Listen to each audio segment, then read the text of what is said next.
Have you ever thought about how, when you're in love with someone, you see them through rose-colored glasses? You don't notice the gaps. You excuse the red flags. I didn't realize it.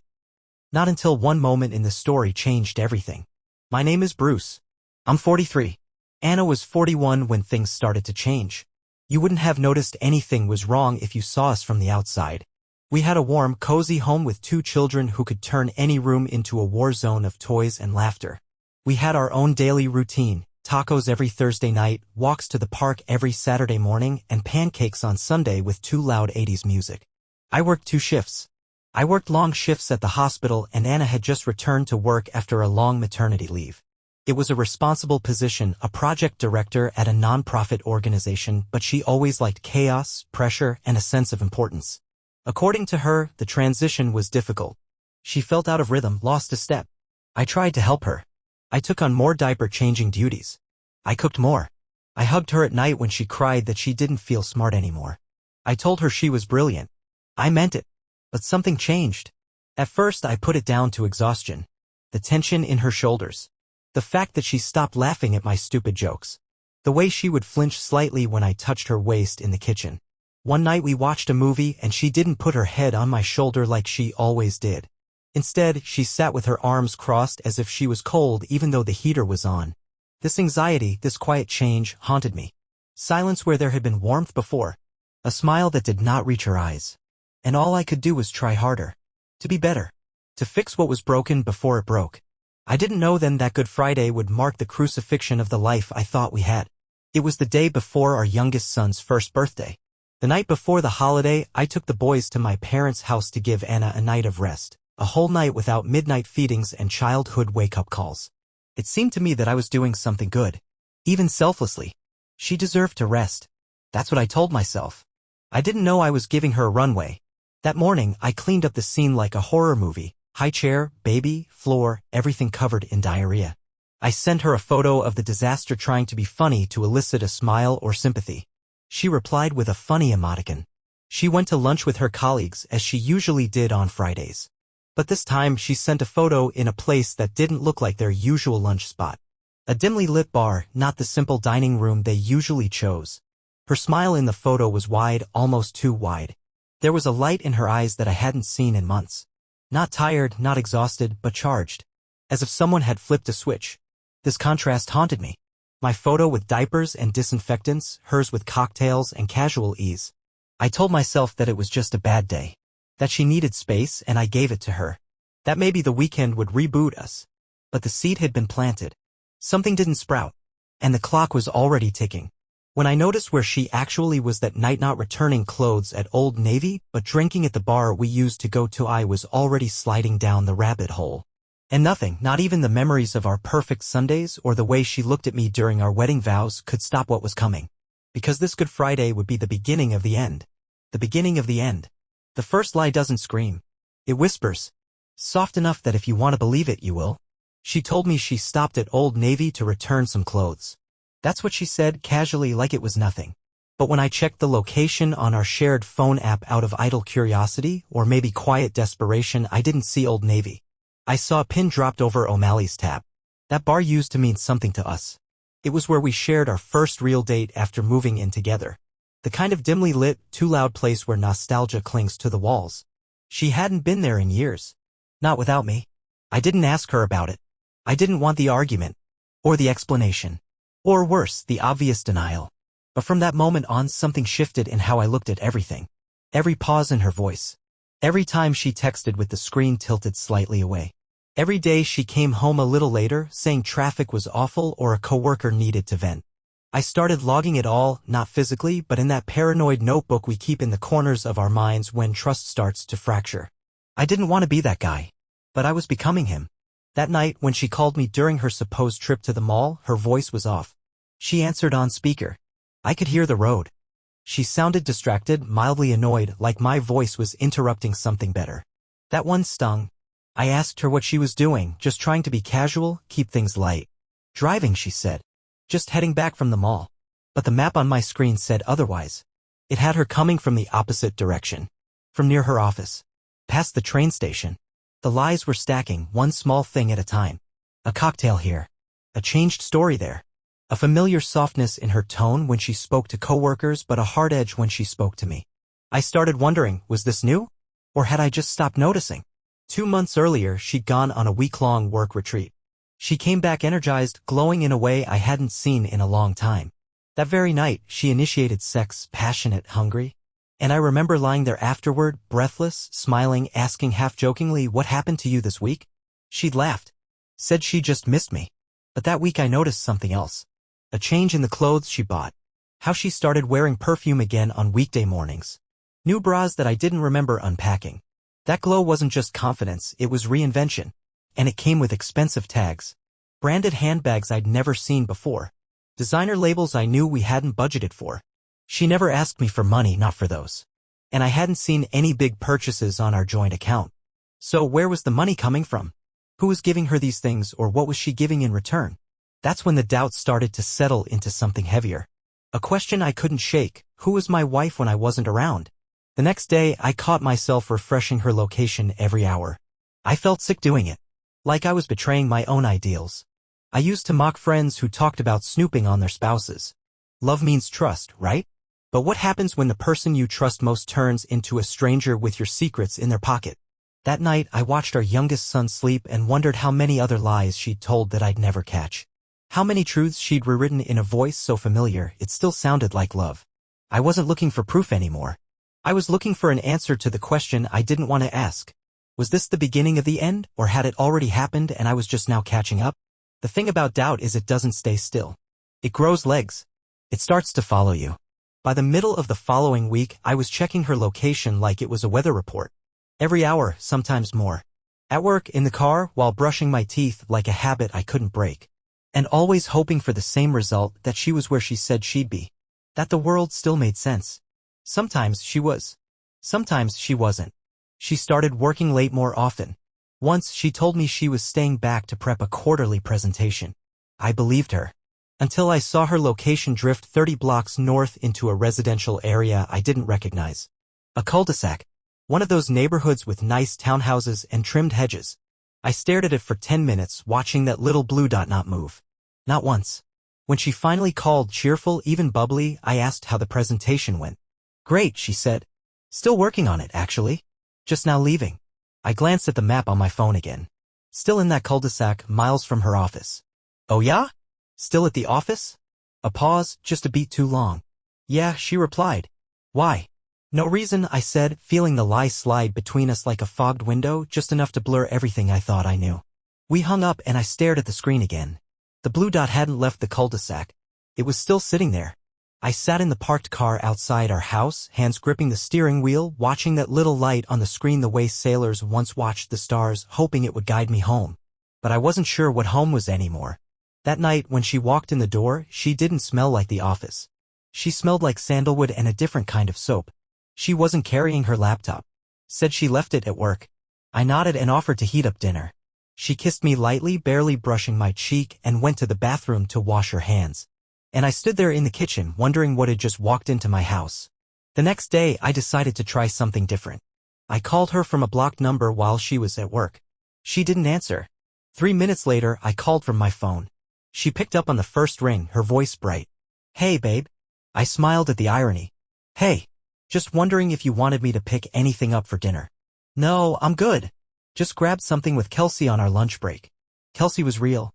She existed. But I had seen her location again. O'Malley's. Broad daylight. 2 days in a row. I was done pretending. That night, after the boys were asleep, I walked into the bedroom and sat on the edge of the bed. She was scrolling on her phone.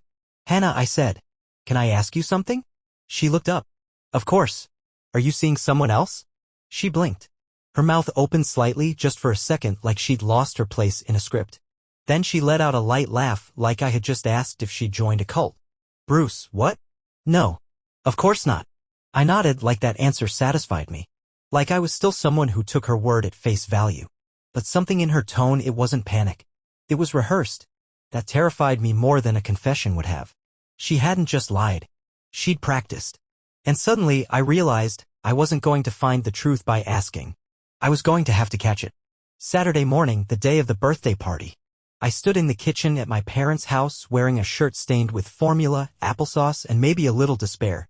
My youngest son was in his high chair, tossing Cheerios with the precision of a Vegas blackjack dealer, while my older boy ran in circles chanting cake time like it was a holy ritual. And me? I was pretending I hadn't stayed up most of the night refreshing a location tracker like some deranged cartographer. My mother came in, took one look at me, and said, "You look tired." I smiled. "It's either exhaustion or enlightenment." She chuckled, kissed my cheek, and walked away without asking for clarification. Maybe she didn't want to know. I spent the rest of the morning hanging streamers, blowing up balloons, and unboxing plastic cutlery like a man prepping for war. Everyone around me was laughing, chasing toddlers, sneaking frosting with their fingers. I felt like I was watching a sitcom where I was the only character who'd read the final script. Then Hannah arrived. She showed up late, of course. Hair perfectly done. Nails fresh. That glow still there, still taunting me. She kissed our son, hugged my mother, and gave me a smile that didn't quite reach her eyes. Like we were coworkers at an office party, familiar, cordial, hollow. "Thanks for setting everything up," she said, her voice breezy. I shrugged. "You know me. Always happy to clean up other people's messes." She froze for just a second. Barely noticeable. But I caught it. "Excuse me?" she asked, her tone careful. I smiled. "Just talking about the kids. You know, juice spills. Melted cake. Chaos." She nodded slowly, but her eyes lingered on me like she was trying to read between the lines. I excused myself and went to the garage under the pretense of checking the cooler. I stood there, staring at bottles of La Croix and juice boxes, wondering how in the hell I was going to survive the next hour without screaming. And that's when my brother Dan came out, beer already in hand despite the early hour. "You good?" he asked. I looked at him, and for the first time in days I laughed. Not because anything was funny, but because the whole thing was so absurd. Me hiding in a garage during my son's birthday party because my wife was maybe cheating on me and I didn't have the evidence yet to be sad, just enough to be slowly, brutally undone. "You ever feel like you're the last person to find out your own life's a joke?" I asked. Dan took a long sip and nodded like I just quoted a Shakespeare monologue. "All the time," he said. "That's what fatherhood is." We stood there for a while, not saying much. Then he said, "You want me to punch someone?" "I'll punch someone. Just give me a name." I grinned. "Not yet. But I'll keep you on standby." We went back in. The candles were lit. The kids were shouting. Hannah leaned in and whispered, "You're being weird today." I whispered back, "Yeah, maybe I am."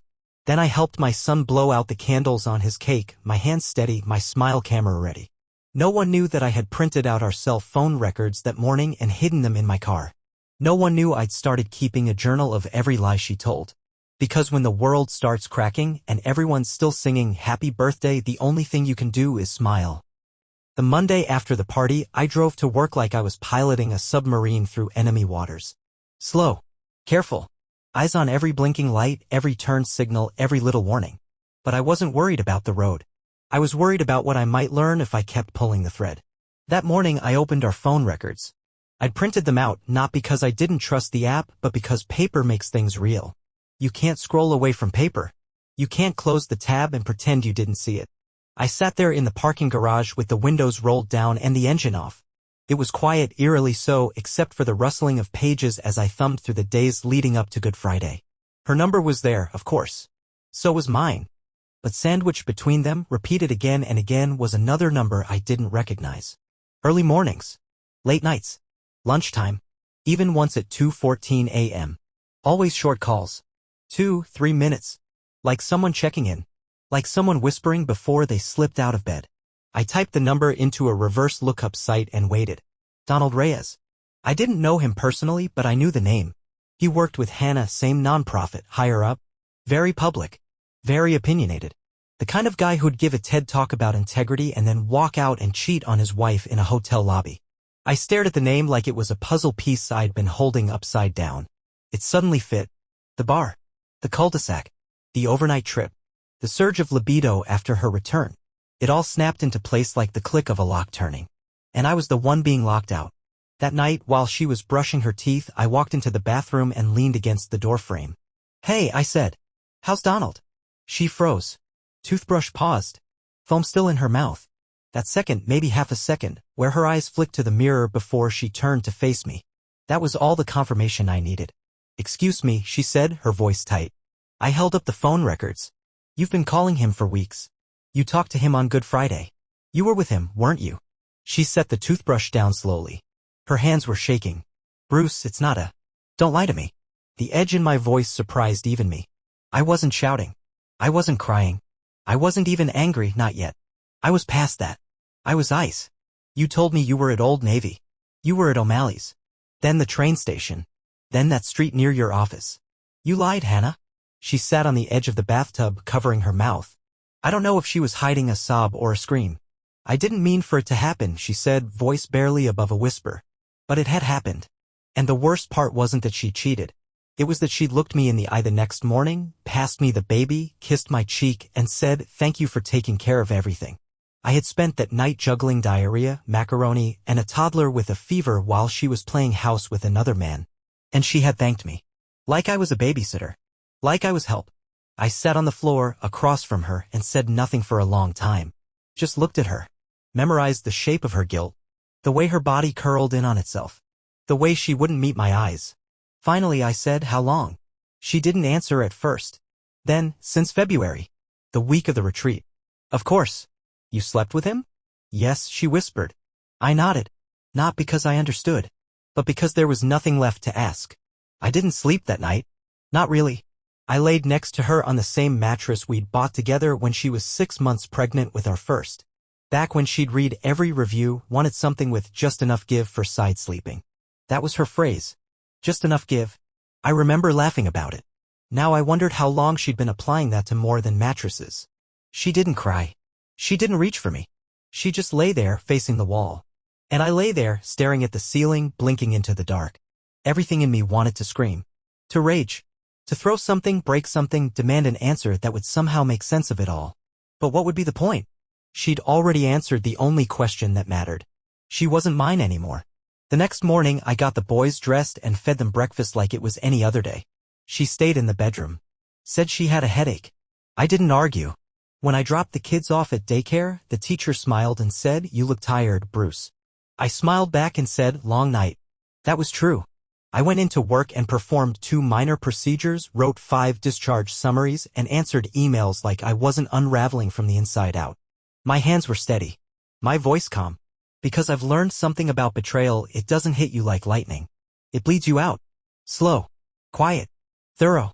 That evening, when I came home, she was in the kitchen. Cooking. She turned to me with a forced smile. "I thought maybe we could talk." "Talk?" I asked, setting my keys down slowly. "Is that what we're calling it now?" She swallowed, her smile fading. "I know you're angry." "No, Hannah. I'm not angry. I'm exhausted." I pulled out a chair at the table and Saturday, "You want to talk?" "Fine. Let's talk." She sat too, across from me. Folded hands. Wedding ring still on. "You want to know why?" she asked. "No. I want to know how. How you looked me in the face. How you held our sons. How you kissed me and thanked me and went right back to him." Her eyes welled with tears. I was lost. I felt invisible. I almost laughed. "Invisible?" I said. "You were the center of everything. I was holding this whole house together with duct tape and blind faith while you were out finding yourself in his hotel bed." She wiped her cheeks with the back of her hand. "He listened to me." "I did too," I snapped. "I held you when you cried about feeling behind at work. I told you you were brilliant. I was there. But you didn't see me," she said. And I snapped. I stood, palms flat on the table. "Don't you dare blame this on me." She jumped at the volume of my voice. The boys stirred down the hall. I lowered it, but the venom didn't go anywhere. "I was there, Hannah. Every late night, every early morning. Diaper blowouts, fevers, bills, errands. I showed up for you. For them. For us. And you want to act like you were the only one who felt alone." She didn't answer. Because what could she say? This wasn't a marriage that had crumbled from neglect. It had been poisoned by a choice. Hers. Finally, I asked the question that had been tearing a hole in me. "Did you ever plan to tell me?" She looked down. Whispered, "No." And just like that, the floor gave way. She would have kept lying. Kept smiling. Kept thanking me. The truth wasn't what broke me. It was the fact that without getting caught, she never would have told me anything. I walked out of the kitchen. Went to the guest room. Shut the door. Now, finally and forever after that, I no longer see a future with her. The silence after betrayal is deafening. People think it's the confession that breaks you. But it's not. It's the quiet that comes next. The empty space where trust used to live. In the days that followed, we lived like roommates in hospice care, polite, functional, and quietly dying on opposite sides of the same house. We didn't talk about Donald. We didn't talk about us.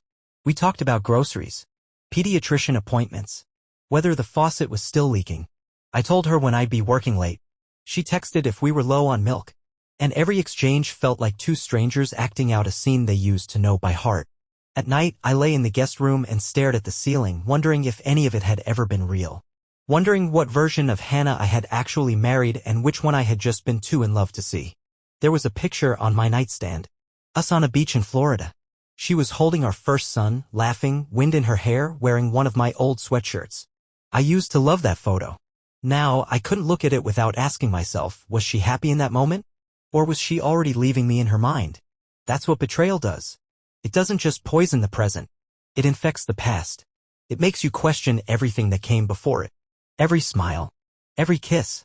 Every I love you. And I started seeing the cracks I had missed. The hesitation in her voice when I asked about her day. The sudden shift in energy when she was texting late at night.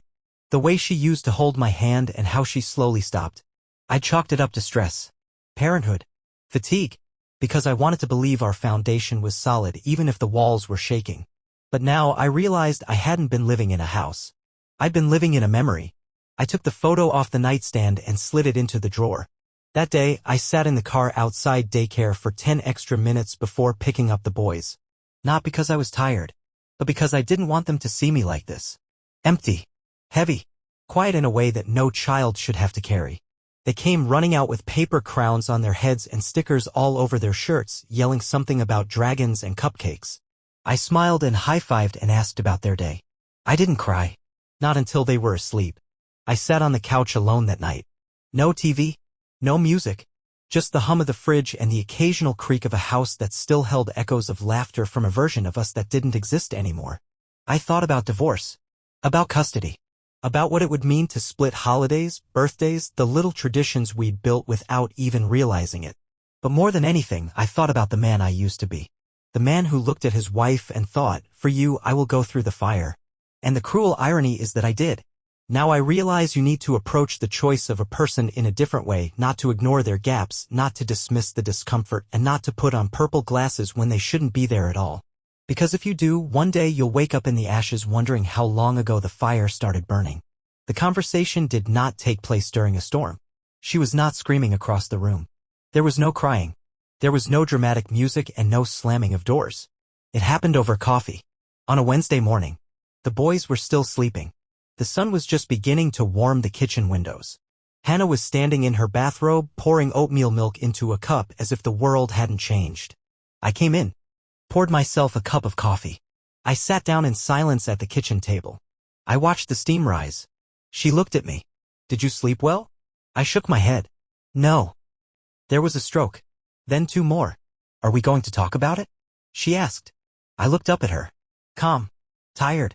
Ready. Yes. I am. She sat across from me, her fingers curling nervously around her mug. Her eyes darted across the floor, the wall, the counter. Anywhere but at me. I know you must hate me right now. Hannah, I said softly. Stop. She closed her mouth. I don't hate you. I loved you. That's the problem. She blinked and for a second her mask wavered. I gave you everything I had, I said. Not just my time, not just my energy.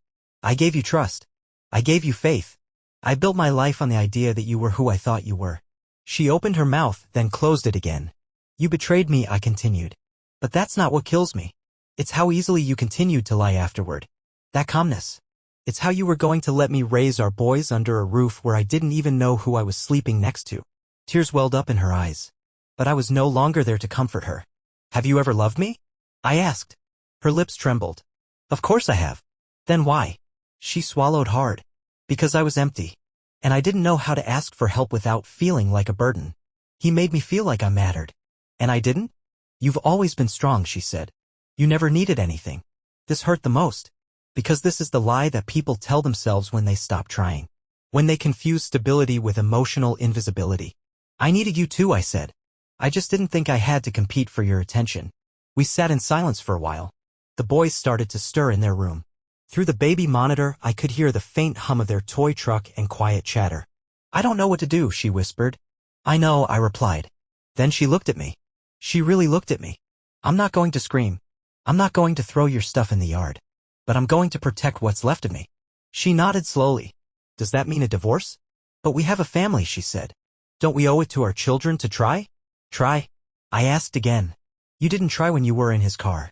Or in his apartment. You weren't thinking about the kids then. She flinched. But I didn't soften. I'll be polite. I will be a parent. But I'm not going to bleed to death for the sake of propriety. For the first time in a long time, I felt the situation fully and what needed to be done. I want to talk to a lawyer, I said, standing up. She didn't say anything. She just nodded, crying quietly into her coffee. I thought the hardest part would be the confrontation. But it wasn't. The hardest part was everything that happened afterwards. Days stopped seeming like days. They were like white noise, one long hum of survival. I got the boys up, fed them, took them to kindergarten. I worked my shift. I picked them up. I cooked food. Cleaned up. Pretending. I mastered the art of nodding while barely listening. Keeping my voice cheerful for my children while feeling like drywall inside. Friends would ask me how I was holding up and I would say the same thing. I live one day at a time. This is code for, I didn't yell at the steering wheel today, so let's call that progress. Hannah was still in the house, sleeping in the master bedroom, and I stayed in the guest room. We hardly talked. Everything became businesslike. Who was picking up the boys, what groceries we needed, what time the pediatrician's appointment was. Her voice became air to me, present but not carrying any weight. No one talks about betrayal, it continues to echo even when the betrayer is silent. Every little thing reminds you of it. Her shoes by the door. The smell of her shampoo in the bathroom. Her toothbrush next to yours, as if nothing had happened. That's what stung. The silence. As if she was waiting for me to leave. As if time would force me to stay. And maybe that was the cruelest thing. I don't think she really understood what she had broken. Because on the outside I still looked like me. I still got up. I still smiled at the boys. I was still folding laundry. But something important was missing. A tether. The warmth. The version of herself that believed in us. It was gone. One evening I was sitting alone in the backyard after putting the boys to bed. It was cold. I did not care. I had a beer in one hand, a fleece blanket draped over my shoulders, and I was looking at the sky, which refused to answer. I was thinking about our wedding day, how I had said, I will never leave. Even when it's hard. Especially then. And the sick irony was that I meant every word. Even now, after everything, some part of me wanted someone to fix it. For someone to wake me up and say, this was all a mistake. But no one came. And I couldn't fix what she had broken. The next morning, I opened an email from a divorce lawyer. A basic questionnaire. Straightforward. Unemotional. Date of marriage. Number of children. Reasons for divorce. I thought about the last question, what led to the decision to divorce? I thought about it for a long time. And all I could write was, she chose someone else. Then she expected me to stay. Click. Sent. After that, I sat on the couch and looked at the place where we used to watch movies together. I remembered how she used to lean against me during sad moments. How she would fall asleep before the credits rolled. How I would turn the sound down and just watch her breathe. I used to think it was love. Now I saw what it was. Borrowed time. It happened on Tuesday. No big event. No dramatic breakthrough. Just a moment. The boys were playing in the living room, building something between a fort and a fire hazard out of couch cushions and cereal boxes. I was half watching, half scrolling through an email from my lawyer when my youngest came running in with a drawing in his hand. Dad, look. I drew us. I took the paper. 2 stick figures side by side, holding hands. Wide smiles. The sun in the corner. A red heart above their heads. That's you, he said, pointing to the taller figure. And this is me. I smiled. It's perfect. And it was. Not because it was art. But because in that moment I saw myself like him, still standing. Not broken. Not betrayed. Just his father. And for the first time in weeks, I realized something important. Hannah's betrayal hadn't erased who I was. She had lied. She had betrayed. She broke a trust. But I still showed up. I still loved her. Still protected. I still gave kisses at night and silly voices during stories. I still held the umbrella when the world was raining. It mattered. I began to feel my own weight again, not the weight of grief, but the grounding of presence. I was here. In this house. With these guys. I was the kind of man I hoped they would become someday. Later that night, I sat outside again. On the same blanket. The same yard. But something was different. I didn't wait for someone to fix it. I didn't check her phone calls or retrace her steps in my mind. I just breathed. I thought about my future. Not with bitterness, but with curiosity. Where would I go? What kind of life could I build, not just in the absence of Hannah but because of her absence? And it was not just about moving on. It was about moving inward toward a version of myself I hadn't seen in years. The one that had goals that went beyond the family schedule and work responsibilities. To the one who wrote. The one who laughed without preparing for disappointment. The one who didn't carry everything for others. The next morning I got up early and went for a run. The cold air stung, but it gave me a sense of life. My legs burned. My chest ached. But this time the pain seemed deserved, not given to me. When I returned home, Anna was in the kitchen preparing breakfast for the boys. She looked at me in surprise. You look different. I do. She looked at me for a moment, her eyes soft, maybe even a little sad. I used to think redemption came from fixing what was broken. Now, I see it for what it really is, learning how to stop trying to glue the pieces back together just because you're afraid of the empty shelf. I didn't wake up one day and feel better. There was no thunderclap. No montage of healing with uplifting music in the background. It was slow. It was ugly. It was honest. I started therapy. Quietly. Once a week. At first I didn't say much. Just sat there, arms crossed, answering the therapist's questions like it was a deposition. But eventually, something cracked. Not a scream. Just a truth. I thought we were good. I really thought we were good. She nodded and said something that stuck with me. Sometimes love doesn't leave because it's not enough. It leaves because one person stops protecting it. And that was it. That's what had happened. I had been guarding the house while she left the door open. I journaled. I started talking to friends I had quietly drifted from. I took the boys to the museum, the zoo, the park, not just to distract them, but to remind myself that joy could still exist in their laughter. I let Hannah read the divorce papers. She cried. Said she understood. Didn't argue. And in that moment I saw her not as my wife, not as the woman who betrayed me, but as someone who had once loved me and lost her way. She wasn't evil. She was human. And I don't say that to excuse what she did. I say it because carrying anger around like a sword eventually turns it on you. Letting go wasn't forgiveness. It was freedom. I let her keep the house. I found a small 2-bedroom apartment near the daycare. I took the couch from the guest room and one of the boys' toy chests. She kept the dining table. I kept my peace. We split custody down the middle. Clean, fair? No drama. When I moved into the new place, the silence felt deafening at first. But then it started to feel like space. Space to feel. To grow. To figure out who I was when I wasn't busy holding everything together for someone else. One night, after the boys were asleep, I sat on the balcony and reread our wedding vows. I had them saved in an old file, long forgotten. Her words felt distant. Like an echo. Mine still felt true. Not because I still meant them for her, but because they reminded me of the kind of man I'd promised to be. Loyal. Steady. Honest. I hadn't failed at marriage because I wasn't those things. It failed because I was. And she stopped being someone who could meet me there. It was a quiet morning. Sunlight filtered in through the half-open blinds of my new apartment. The boys were still asleep, curled in a pile of blankets in the bunk beds we'd picked out together, navy blue frames, little glow-in-the-dark stars stuck to the ceiling above. The smell of fresh coffee filled the kitchen. My place still didn't have much furniture, just a couch, a small table, and those little drawings my sons made pinned to the fridge. But it felt like mine. Every dent in the wall, every unpacked box, all of it felt honest. And that's a kind of happiness I didn't know I'd ever reach again. I stepped out onto the balcony with my mug. Below, the city hummed to life, dog walkers, joggers, early risers clutching their own coffee cups like shields against the world. It was just another Tuesday. But to me, it felt like the first real day of my new life. Not because anything spectacular had happened, but because nothing hurt. I wasn't waiting for an apology. I wasn't looking over my shoulder. I wasn't stuck in the loop of what did I miss, or could I have saved it?